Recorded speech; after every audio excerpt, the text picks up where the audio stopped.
Hello students, Standard 12, Philosophy. Chapter number 7, મૂલ્ય વિભાજન. જેની અંદર આપણે મૂલ્યના પ્રકારો ભણતા હતા. જેમાં શારીરિક મૂલ્ય, સામાજિક મૂલ્ય, આધ્યાત્મિક મૂલ્ય અને એના ત્રણ પેટા પ્રકાર એટલે કે અંતર્ગત અને બહિર્ગત મૂલ્ય, ઉત્પાદક અને અનુત્પાદક મૂલ્ય, ભૌતિક અને અભૌતિક મૂલ્ય વિશે નો અભ્યાસ આપણે કરવાનો છે. જેમાંથી આપણે અંતર્ગત અને બહિર્ગત એટલે કે પોતાની જાત પૂરતું રાખે, જેને કમાવાની દ્રષ્ટિએ ન હોય પણ પોતાના મનોરંજન માટે, પોતાના સુખ માટે અથવા તો સાધના રૂપે જે મૂલ્યોને પ્રાપ્ત કરવામાં આવે છે, જેને અંતર્ગત મૂલ્ય કહેવામાં આવે છે અથવા અંતર્ગત મૂલ્ય કહેવામાં આવે છે. બહિર્ગત મૂલ્ય એટલે શું? તો કે ઉપાર્જનની દ્રષ્ટિએ જે મૂલ્યોને વિકસાવવામાં આવે, ઉપાર્જનની દ્રષ્ટિએ જે મૂલ્યોને સાધવામાં આવે તેવા મૂલ્યોને બહિર્ગત મૂલ્ય કહેવામાં આવે છે. ઉત્પાદક અને અનુત્પાદક મૂલ્ય એટલે શું? તો કે જે વસ્તુને વહેંચવાની ખૂટે, જેમ કે જ્ઞાન, જેટલું વહેંચો એટલું વધે, ઘટે, તો એવા મૂલ્ય છે એ ઉત્પાદક મૂલ્ય છે. અને અનુત્પાદક મૂલ્ય એટલે એવા મૂલ્યો કે જે વૃદ્ધિ થતી નથી, એને વહેંચો તો એ ઘટતું જાય છે.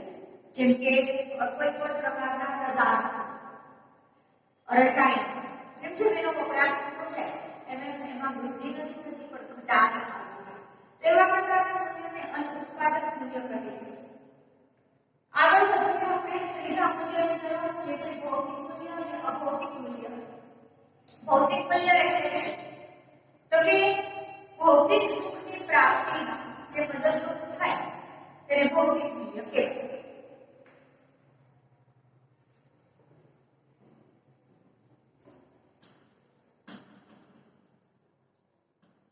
ભૌતિક સુખની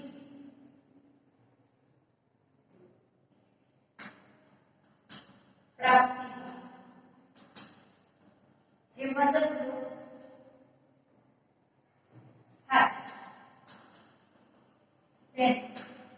તેને ભૌતિક મૂલ્ય કહેવાય. ભૌતિક સુખ એટલે શું? તો કે જે સુખ સુવિધા આપણા જીવનમાં સગવડ ઊભી કરે છે એને ભૌતિક સુખ કહેવાય. જેમ કે કપડા ધોવા પહેલાના સમયમાં હાથથી ધોતા, પણ હવે વોશિંગ મશીન આવ્યા, તો એ વોશિંગ મશીન જે આપણા ઘરમાં જગ્યા છે, જે જગ્યાએ વોશિંગ મશીન છે એ આપણી ભૌતિક સુવિધા છે. પાયાની જરૂરિયાત નથી, કદાચ વોશિંગ મશીન ના હોય તો ચાલે ખરા. એસી છે, ફ્રીજ છે, ટીવી છે, કે જે સુવિધાઓ પાયાની ન હોવા છતાં મહત્વની હોય, જેની પાછળ આપણે દોડતા હોઈએ, એવી સુવિધાને ભૌતિક સુવિધા કહેવામાં આવે છે. હવે ભૌતિક મૂલ્ય શું કામ કરે છે? તો કે એ ભૌતિક સુખની પ્રાપ્તિમાં મદદરૂપ કરે છે. ભૌતિક સુખ મેળવવા માટે આપણને મદદ કરે છે. માનવ શરીરની અંદર 5 ઇન્દ્રિયો રહેલી છે. શ્રવણ ઇન્દ્રિય એટલે કે જેના દ્વારા આપણે સાંભળી શકીએ, એટલે આપણા કાન. સ્પર્શેન્દ્રિય એટલે આપણી ચામડી કે જેના દ્વારા આપણે સ્પર્શની ખબર પડે કે ઠંડુ છે, ગરમ છે, મુલાયમ છે, કડક છે. નેત્રેન્દ્રિય આંખ કે જેના દ્વારા આપણે જોઈ શકીએ છીએ. રસેન્દ્રિય એટલે આપણી જીભ, જેને સ્વાદેન્દ્રિય પણ કહેવામાં આવે છે, કે જેના દ્વારા આપણે સ્વાદ પારખી શકીએ છીએ, કડવો છે, મીઠો છે, તીખો છે. અને ઘ્રાણેન્દ્રિય જેના દ્વારા આપણને મન ખબર પડે છે. આ 5 ઇન્દ્રિયો આપણા વિષયનું જ્ઞાન શક્ય બનાવે છે. કેવી રીતે? તો કે શબ્દ, સ્પર્શેન્દ્રિય ઘ્રાણેન્દ્રિય દ્વારા, સ્પર્શેન્દ્રિય દ્વારા, રૂપ નેત્રેન્દ્રિય દ્વારા, રસેન્દ્રિય દ્વારા આપણને રસ મળે છે, અને ઘ્રાણેન્દ્રિય નાકની જે શ્વાસોચ્છ્વાસની ક્રિયા છે એના દ્વારા આપણને ગંધ મળે છે. ગંધ છે કે દુર્ગંધ છે ખબર પડે છે. શરીર અને ઇન્દ્રિયો ભૌતિક હોવાથી તેના દ્વારા થતો જ્ઞાનનો અને સુખનો અનુભવ પણ ભૌતિક છે. આપણને જે જ્ઞાન અને સુખનો અનુભવ થાય છે એ શેના કારણે થાય છે? તો શરીર અને એની ઇન્દ્રિયો દ્વારા. મૂલ્યના સંદર્ભમાં કહીએ તો માણસ જે વસ્તુ ભૌતિક સુખ માટે પ્રાપ્ત કરે છે તે વસ્તુનું મૂલ્ય ભૌતિક છે. માણસ જે વસ્તુ ભૌતિક સુખ માટે પ્રાપ્ત કરે એ વસ્તુનું મૂલ્ય કેવું છે? તો કે ભૌતિક છે. સ્વાદિષ્ટ ખોરાક રસનાનું સુખ આપે છે. સુંદર કુદરતી દ્રશ્ય નેત્રોને અને મધુર સંગીત કણને સુખ આપે છે. જે ઇન્દ્રિયો દ્વારા આપણને સુખ પ્રાપ્ત થાય છે તે પણ ભૌતિક છે. જેમ કે શાસ્ત્રોમાં મધુર સંગીત સાંભળીએ તો આપણા કાનને અને કાન દ્વારા આપણા મનને સુખની અનુભૂતિ થાય છે. તો એ સુખની અનુભૂતિ શું છે? તો કે ભૌતિક મૂલ્ય છે. અભૌતિક મૂલ્ય એટલે શું? તો કે માણસ જે વસ્તુને ભૌતિક સુખ ખાતર નહીં પણ પોતાની ચેતનાને ખાતર પસંદ કરે, પોતાની પસંદગીને ખાતર પસંદ કરે, આત્મસંતોષ ખાતર પસંદ કરે તે વસ્તુને અભૌતિક મૂલ્ય કહે છે. માણસ જે વસ્તુને ભૌતિક સુખ માટે નહીં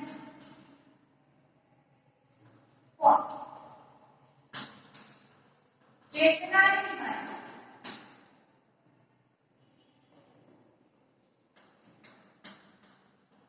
પસંદ કરે તેને અભૌતિક કહે છે. માનવ વ્યક્તિને મુખ્ય બે ઘટકોમાં વહેંચી શકાય. માનવનું અબજ શરીર છે મુખ્ય બે ઘટકમાં વહેંચી શકાય. એક શરીર રૂપ જેને આપણે નશ્વર કહીએ છીએ કારણ કે એક દિવસ શરીર નષ્ટ થઈ જશે, અને બીજું ચેતના આત્માની સાથે જોડાયેલું. શરીરનો ઘટક 5 ભૌતિક તત્વોનું મિશ્રણ છે. શરીર છે ને 5 તત્વોનું મિશ્રણ છે. જેમાં 5 ઇન્દ્રિયો છે એમ શરીર 5 ઘટકોનું મિશ્રણ છે. કયા કયા? પૃથ્વી જેની પર આપણે રહીએ છીએ, જળ પાણી જેની આપણે જરૂર પડે છે, અગ્નિ આગ, વાયુ પવન અને આકાશ.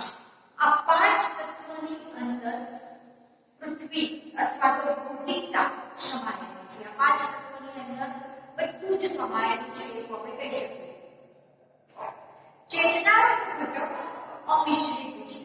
ચેતનાને તમે મિશ્રણ ના કરી શકો કોઈ સાથે, અને નિરઅવયવ છે એટલે કે તેને જુદું ના પાડી શકો, એના અવયવ ના પાડી શકો. તે જ્ઞાનના ગુણને લીધે અભૌતિક ગણાય છે. એનામાં એટલું બધું જ્ઞાન છે ચેતનાની અંદર કે એક ગુણ માત્રથી એ અભૌતિક થઈ જાય છે. શરીર, સ્થળ, કાળ, કાર્યકાળ વગેરે પરિબળો વડે સીમિત બની જાય છે. એની મર્યાદા આવી જાય છે આ બધા. પરંતુ ચેતના આ મર્યાદાઓથી મુક્ત છે. શરીર જેમ જાડું પાતળું ઊંચું નીચું કાળું ગોરું હોઈ શકે. તમે જોશો તો જુદા જુદા વ્યક્તિઓ, તમે બધા વ્યક્તિઓ સરખા નહીં દેખાય કે બધાની ઊંચાઈ 5 ફૂટ હોય, બધાનો રંગ ગોરો હોય, બધાના હાથ સુડોળ હોય. શરીર શક્ય જ નથી. જે માણસની અંદર વિવિધતા જોવા મળે છે, જાડા છે, પાતળા છે, ગોરા છે, કાળા છે, દાંતબાર છે, અંદર છે, ડામું છે, નાનું છે, એવી જ રીતે ચેતનાની કક્ષાએ ઉન્મત્ત કે નિમ્ન હોઈ શકે. કે ચેતના વધારે પડતી પણ હોઈ શકે, ચેતના ઓછી પણ હોઈ શકે. માણસના જ્ઞાનના આધારે ચેતનાને સમજી શકાય. માણસ વધારે જ્ઞાની છે તો ચેતના એનામાં વધારે હશે, આત્મજ્ઞાન વધારે હશે. માણસના જ્ઞાનનો અભાવ છે તો ચેતના નિમ્ન કક્ષાની હશે. માનવના ગુણોને આધારે તેની ચેતનાનો વિકાસ રહેલો છે. આથી માનવીય વ્યક્તિત્વનું મૂલ્યાંકન ચેતનાની કક્ષાના આધારે થાય છે. ગુણોની અભિવ્યક્તિ વિચારો, ભાવનાઓ દ્વારા થાય છે. વિચાર, ભાવના માનવની ચેતનાની અભૌતિક હકીકત છે. આમ ભૌતિક અને અભૌતિક ભેદ ચેતનાગત ભેદ છે. એટલે કે ભૌતિકતા અને અભૌતિકતા વચ્ચેનો જે ભેદ છે એ બુદ્ધિથી માણસ કરે છે, મનથી કરે છે, આત્માથી કરે છે, એટલે ચેતનાવાળો છે. પરોપકાર, પ્રાર્થના. પરોપકાર એટલે શું? તો કે બીજા ઉપર મદદ કરવી, બીજાની મદદ માટે હંમેશા તૈયાર રહેવું. પ્રાર્થના કરવી. યોગ સાધનાનું મૂલ્ય અભૌતિક છે. યોગ કરવા આ બધું મૂલ્ય છે ને અભૌતિક છે, કારણ કે એનાથી તમે સુખની પ્રાપ્તિ કરશો, પણ કેના સુખની? તો કે મનના સુખની, આત્માના સુખની. કોઈ ભૌતિક સુખની પ્રાપ્તિ નહીં કરો કે હાથ નાખો કરો કે વોશિંગ મશીન. શ્વાસો લેવા પડે તો પ્રાણાયામ થાય, પણ એનાથી જે આંતર સુખ પ્રાપ્ત થાય છે એ આત્માને થાય છે, શરીરને થાય છે, આજુબાજુના તત્વોને થતું નથી. કારણ કે તેનાથી ઊંડા આત્મસંતોષની પ્રાપ્તિ થાય છે. આ સંદર્ભમાં અબ્રાહમ લિંકનનો જીવનનો પ્રશ્ન નોંધપાત્ર છે. મહાન વ્યક્તિ થઈ ગયા અબ્રાહમ લિંકન, જેમના જીવનનો એક પ્રશ્ન ખૂબ સરસ છે. તમે કદાચ આ રચના ક્યાં હોય તો એને ક્યારેક એક ચિત્ર જોશો, એક પૂતળું જોશો, અબ્રાહમ લિંકનનું જ છે. એની અંદરનો પ્રસંગ એવો છે કે રસ્તામાં ચાલતા હોય છે, રસ્તામાં કાદવ આવે છે અને કાદવમાં એક ઊંટ પીક ફસાયેલું છે. અબ્રાહમ લિંકન એમને પોતે નીચે ઉતરે છે રથની અંદરથી, એમને બહાર કાઢે છે અને ચાલે છે. એ સમય દરમિયાન એમનો સારથી ડ્રાઈવર પૂછે છે કે ભાઈ બહાર કાઢવાની જરૂર શું હતી એક ઊંટને, આવડા મોટા મિનિસ્ટર થઈને? ત્યારે એ કહે છે કે જો હું એને બહાર ના કાઢી શક્યો હોત તો આજે રાતની નિંદર મને ના આવત. આ તો બીજાના દેશની વાત નથી, જે મૂલ્ય અભૌતિકમાં ગણાય છે. પણ આપણા દેશની વાત કરું તો તમે બધા નાના હતા એક સ્ટોરી ભણી ગયા છો કે એક સાધુ પસાર થતા હતા રસ્તા પરથી, રસ્તાના કાદવમાં એક વીછી ફસાયેલો હતો. ક્યાં રબારવા માટે તડફડિયા મારતો અને એ સાધુનું ધ્યાન તેના પર ગયું. એને વીછીને બહાર કાઢી. જેવો વીછી બહાર નીકળ્યો સાધુને ડંખ માર્યો. એટલે આજુબાજુ જોનારા લોકોએ પૂછ્યું કે ભાઈ તમને શું મજા આવી કરવાની? જુઓ તમે જ બહાર કાઢ્યો, તમને જ ડંખ માર્યો. એ સમય દરમિયાન સાધુને જવાબ આપે છે કે એનો સ્વભાવ ના છોડ્યો, મેં મારો સ્વભાવ ના છોડ્યો. અભૌતિક મૂલ્ય હતું. જો એ સમયે સાધુએ એમનો સ્વભાવ છોડી દીધો હોય, વીછીને બહાર ના કાઢ્યો હોય, તો એ સાધુ ના કહેવાય. તો આ જે પરોપકારની ભાવના છે એ અભૌતિક મૂલ્ય દ્વારા જ પ્રાપ્ત થાય છે. ફરીથી આપણી 5 ઇન્દ્રિયો છે.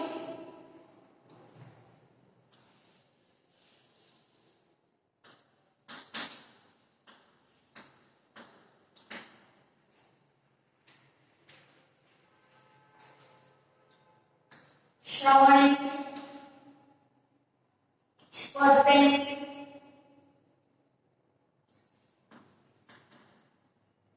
નેત્ર, રોશની અને ધ્યાન એટલે કે કાન સાંભળવું. અને 5 તત્વોથી ભૌતિકતા એટલે કે પૃથ્વી અભૌતિક તત્વો બનાવેલા છે. પૃથ્વી, જળ, અગ્નિ, વાયુ અને આકાશ. આ 5 આખું શરીર રહેલું છે, ચેતનાઓ રહેલી છે એવું આપણે કહી શકીએ. અને આ 5 દ્વારા ભૌતિકતા તરફ જઈએ છીએ. સારો સ્વાદ ખાશું તો મજા આવશે, જીભને મજા આવશે. સારું સંગીત સાંભળશું તો કાનને મજા આવશે. તો આ 5 ઇન્દ્રિય છે જે આપણે ભૌતિક સુખ આપે છે. આ 5 વસ્તુઓ છે જે આપણને અભૌતિકતા તરફ લઈ જાય છે. હું કોણ છું? કે પાણીમાં ભળી જનાર. હું કોણ છું? કે પૃથ્વી સાથે નષ્ટ થઈ જનાર. હું કોણ છું? કે અગ્નિમાં સમાઈ જનાર. હું કોણ છું? કે પવન સાથે વધી જનાર. હું કોણ છું? તો કે આકાશમાં વ્યાપ્ત થનાર. હું કોણ છું? એવું તત્વજ્ઞાનની અંદર આપણે જ્યારે પ્રશ્ન ભેળા થાય એ મૂલ્ય વિભાષામાંથી આપણને જવાબ જવાબ મળે છે કે હું કોણ છું? તો કે આ પાંચ તત્વોની અંદર સમાઈ જનાર વ્યક્તિ એટલે હુંનો જવાબ આ પાંચ તત્વોમાંથી આપણને મળે છે. તો અહીંયા આપણે ત્રણ પ્રકારના જે મૂલ્ય મીમાંસાના પ્રકારો હતા ભૌતિક અભૌતિક એ પૂરા કરીશું. આગળ વધીએ આપણે ચેપ્ટર તરફ.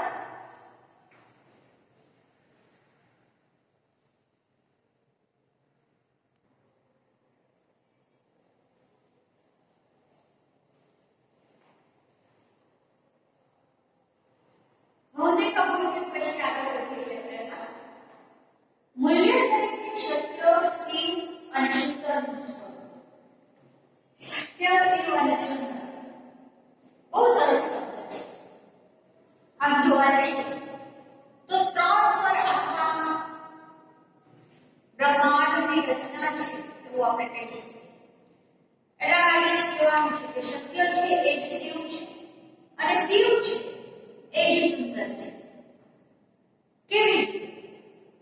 તો કે આપણે પૃથ્વીના રચયિતા ત્રણ ઈષ્ટદેવો જેને આપણે કહીએ છીએ બ્રહ્મા, વિષ્ણુ અને મહેશ. વૈજ્ઞાનિક રીતે તમને સમજાવું તો એ ત્રણ એટલે કે ઇલેક્ટ્રોન, પ્રોટોન અને ન્યુટ્રોન. બ્રહ્મા શું કામ કરે છે? સર્જન કરવાનું. ઇલેક્ટ્રોન શું કામ કરે છે? સર્જના કરવાનું. બ્રહ્મા, વિષ્ણુ શું કામ કરે છે? તબાહી મચાવવાનું. ઇલેક્ટ્રોન, પ્રોટોન શું કામ કરે છે? ઇલેક્ટ્રોન જે બન્યા છે એને તોડવાનું. મહેશ વિનાશ. પૃથ્વી બની ગઈ, ખલેલ પહોંચી, હવે વિનાશ થશે. ન્યુટ્રોન શું કામ કરે છે? જે ઇલેક્ટ્રોનમાંથી પરમાણુ પ્રોટોન દ્વારા છૂટા પડ્યા છે ભસ્મ કરી નાખે છે. તો હમણાં જ આપણે પૃથ્વીના પાંચ તત્વો જોયા: અગ્નિ, જળ, વાયુ, આકાશ અને પૃથ્વી. એ જ રીતે ઇલેક્ટ્રોન, પ્રોટોન, ન્યુટ્રોન એટલે કે મારી ભાષામાં કહું તો બ્રહ્મા, વિષ્ણુ અને મહેશ. અને એ જ ભાષાને આગળ વધારીએ તો સત્ય, શિવ અને સુંદર. એક બહુ સરસ શબ્દ છે ગુજરાતીમાં સચ્ચિદાનંદ. સમજાવો.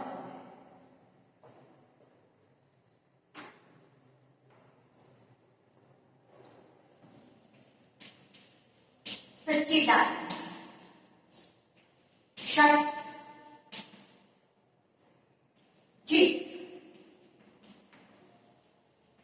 અને આનંદ.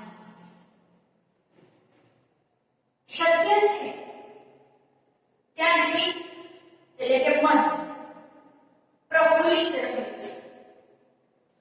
અને જ્યારે મન પ્રફુલ્લિત રહે છે, ચિત્ત ધ્યાનમાં રહે છે, ત્યારે આનંદની અનુભૂતિ થાય છે. જેને આપણે સાક્ષાત્કાર એવું કહી શકીએ. એટલે આમ તો અભૌતિક સુખ જ છે. અને મોસ્ટ ઓફ આપણે બધા ભૌતિક સુખની પાછળ એટલા ભાગ્યા છીએ કે અભૌતિક સુખને ક્યાંક ને ક્યાંક ડ્રોપ આઉટ કરતા જઈએ છીએ, ભૂલાતા જઈએ છીએ. ભૌતિક સુખ એટલું બધું બહાનું લાગે છે કે અભૌતિક સુખ શું છે એને સમજવાની પણ કોશિશ નથી કરતા. અને એને ચિંતામાં યુદ્ધ અને ભૌતિકતા પાછળ પૈસાઓ દેશે, પણ અભૌતિક સુખની પાછળ બેસી એમને સાંભળી અને આપણા મનને શાંત કરી નહીં શકીએ. પણ જ્યારે શરીરની અંદર, આત્માની અંદર, વલણની અંદર ખાસ કરીને સત, ચિત્ત અને આનંદની અનુભૂતિ થઈ જાય છે, એટલે કે સત્ય, શિવ અને સુંદરની અનુભૂતિ થઈ જાય છે, તો ભૌતિક સુખની કોઈ જરૂરિયાત રહેતી નથી. જોઈએ આપણે વિસ્તારથી સચ્ચિદાનંદ, સત્ય, શિવ અને સુંદર.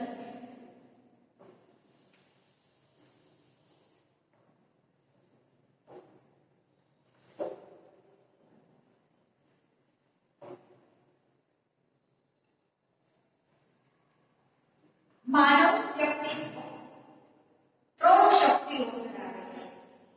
ત્રિવિધ શક્તિ એટલે ત્રણ શક્તિ. આ ત્રિવિધ શક્તિ એટલે વિચારણા, ક્રિયા અને લાગણી છે. આ ત્રણ શક્તિ કઈ? તો કે વિચાર. પહેલા તો માણસ વિચાર, પછી એને અમલમાં લાવે એટલે ક્રિયા,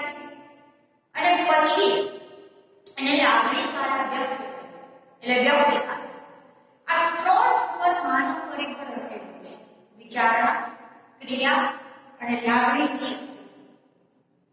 આ ત્રણ શક્તિના પૂર્ણ વિકાસ દ્વારા પૂર્ણતા મળે છે. જ્યારે માણસના ત્રણ વસ્તુઓ ઉપર પૂર્ણતા હાંસલ કરીએ છે, એટલે કે વિચાર ઉપર, ક્રિયા ઉપર અને લાગણીની શક્તિ ઉપર, ત્યારે પૂર્ણતાને પ્રાપ્ત કરીએ છીએ. પ્રત્યેક શક્તિનો વિકાસ તેના પોતાના ક્ષેત્રને અનુરૂપ, આદર્શને અનુરૂપ કરાતી પ્રવૃત્તિ દ્વારા શક્ય બને છે. ત્રિવિધ શક્તિના ત્રિવિધ આદર્શ, ત્રણ શક્તિના એટલે કે વિચારણાના, ક્રિયાના અને લાગણીની શક્તિના ત્રણ આદર્શો કયા? તો કે સત્ય, શિવમ, સુંદર. सत्य ही शिव है, शिव ही सुंदर है और सुंदर ही सुंदर है. त्रिविध मूल्य ने समझिए विस्तार. सत्यम ने, शिवम ने सुंदरम ने समझવું ભાગ્યશાળીના જીવનમાં હોય છે. એમની વ્યાખ્યા, એમની મૂલ્ય પ્રસ્તાવના અને એમનું વ્યવહાર કાર્યતા આ એક્સપ્લેન છે. ત્યારે આટલું બધું ઊંડાણથી સત્યને, શિવને, સુંદરને સમજી શકો છો. વિવિધ પરિબળે વિચાર, ક્રિયા અને લાગણીની શક્તિ ત્રણ વિભાગમાં વહેંચાયેલી છે. સત્ય,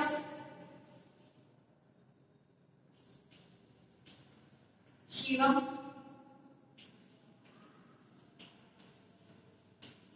શુદ્ધ. અને એ આપણે વિસ્તારથી જોવાનું છે. જોઈએ સત્ય એટલે શું?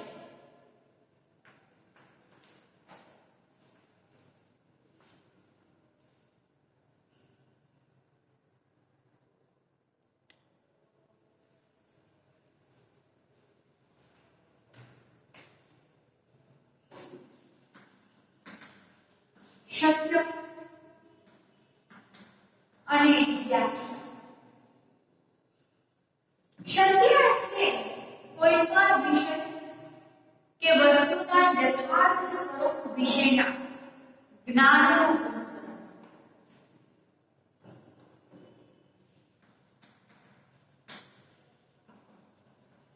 સત્ય એટલે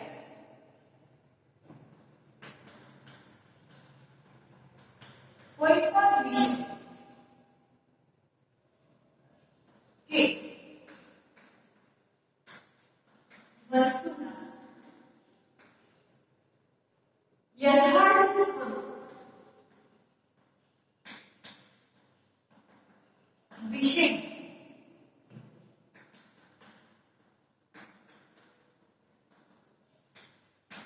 જ્ઞાનનું ગુણકરણ. કોઈ પણ વિષય, કોઈ પણ વસ્તુ એ સત્ય છે કે અસત્ય છે એ જાણવા માટે આપણે શું કરીએ છીએ? તો તેના સ્વરૂપનો ગુણધર્મ જાણીએ છીએ. દાખલા તરીકે તમારે જોવું છે કે સોનું છે એ સાચું છે, પિત્તળ નથી, તો તમે શું કરશો? એને ઘસશો. એટલે એ વસ્તુના યથાર્થ સ્વરૂપ વિશે તમે જ્ઞાન મેળવ્યું કે જો એને ઘસશો તો એનો કલર છે એવો ને મળે છે, અથવા તો એનું મૂળ સ્વરૂપ છે એમાં ચેન્જીસ આવશે. તો આપણને ખબર પડી કે હા ભાઈ આમાં કોઈ ચેન્જ થયેલા નહીં, આનું મૂળ સ્વરૂપ કલર પણ એવો ને એવો, જેથી કરીને એ સત્ય છે, હકીકત છે.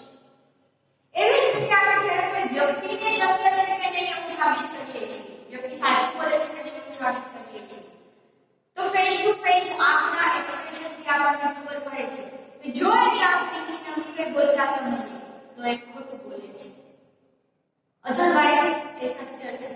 તો એ ગુણધર્મના આધારે, જ્ઞાનના ગુણધર્મને આધારે એ વસ્તુ કે વિષયને આપણે યથાર્થ છે કે નહીં, એનું સ્વરૂપ સાચું છે કે નહીં એને સમજીએ છીએ. મૂલ્ય દ્રષ્ટિ આમ જ્ઞાનનો ગુણ સત્ય છે. આ ગુણ દ્વારા વસ્તુ જેવી છે તેવી મૂળ સ્વરૂપે જણાય છે, એમાં કોઈ ફરક આવતો નથી. જ્ઞાનનું ધ્યેય પ્રાપ્ત થાય છે અને સત્ય એ જ્ઞાન પ્રાપ્તિનો આદર્શ છે. મૂલ્ય પ્રસ્થાપન શું કામ કરે છે? કેવી રીતે કામ કરે છે? તો કે મૂલ્ય માનવની પસંદગીના સ્વાતંત્ર્યનો વિષય છે. મૂલ્ય દ્વારા માનવી પોતાની પસંદગીની અનુરૂપ મૂલ્ય નક્કી કરી શકે. એને ભૌતિકમાં રહેવું છે, અભૌતિકમાં રહેવું છે, એ નક્કી કરી શકે. આ શક્તિથી આત્મસંતોષ અનુભવાય છે. માનવીની જ્ઞાન શક્તિ ત્યારે જ સંતોષાય છે જ્યારે તેની જિજ્ઞાસા સંતોષાય. એના પ્રમાણે એની સત્ય જ્ઞાન પ્રાપ્ત થાય. પસંદગીને પાત્ર મહત્વનું માનવીનું મૂલ્ય છે. વ્યવહારમાં કેવી રીતે કામ લાગે છે? તો કે સત્ય મૂલ્યની પ્રાપ્તિ શી રીતે કરી શકાય? સત્ય એ જ્ઞાનનો ગુણ છે. તો જ્ઞાન જે માર્ગ વડે માધ્યમ બને છે, જ્ઞાન જે માર્ગમાંથી આપણે મેળવીએ છીએ તેની શુદ્ધિ અને બુદ્ધિ બંને આવશ્યક છે. તેને શુદ્ધ પણ કરવાનું છે અને આગળ પણ વધારવાનું છે. ઇન્દ્રિય, મન, બુદ્ધિ. ઇન્દ્રિય એટલે શું? પાંચ ઇન્દ્રિય: સ્થાન ઇન્દ્રિય, કાન ઇન્દ્રિય, હમણાં જ જ્ઞાનેન્દ્રિય, રસેન્દ્રિય. મન બુદ્ધિ જો રાગ, દ્વેષ, પૂર્વગ્રહ, પક્ષપાત વગેરે દોષોથી ખરડાયેલી હોય તો તે વ્યક્તિ સત્યના વિચારો કરી શકતી નથી. મનની અંદર નફરત હોય, ગુસ્સો હોય, એના પહેલાથી એના માટે કંઈ ધારી લીધેલું હોય તો આપણે સત્યને ક્યારેય સ્વીકારી શકતા નથી. તેના વાણી અને વર્તન પ્રામાણિક વિશ્વાસપાત્ર બનતા નથી. પછી એ કદાચ ગમે એટલું સાચું બોલે, એક વખત એને આપણા મનમાં પૂર્વગ્રહ બંધાઈ ગયો કે ફલાણી વ્યક્તિ ખોટું બોલે છે, પછી ગમે એટલું સાચું બોલે આપણે એને વાલીઓ મોટા રોજ ઓળખશું, વાલ્મીકીના નામથી એને ઓળખશું નહીં, અથવા તો વાલ્મીકીના નામથી ઓળખશું તો એની વાર્તા તો એ જ રહેશે વાલ્મીકીના, એટલે એની છાપ તો એ જ રહેશે. મન, વચન અને કર્મથી એકરૂપતા સત્ય દર્શનની પૂર્વ શરત છે.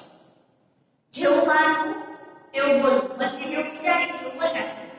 જેવું બોલ્યા એવું બોલવું. બોલ્યા મને મદદ કરીશ તો એની હા, પછી માના કાઢી તો રાતે મદદ માંગી, રાતે કે એના ચાલે એવું વર્તવું એ સત્ય મૂલ્યની પ્રાપ્તિની વ્યવહારિક પ્રવૃત્તિ છે. સત્ય મૂલ્યને પ્રાપ્ત કરવા માટેનું એક જ વિધાન જો માની લેવું હોય તો જેવું માનવું તેવું બોલવું અને જેવું બોલવું એવું વર્તન કરવું, તો તમે સત્ય મૂલ્યને પ્રાપ્ત કર્યું છે.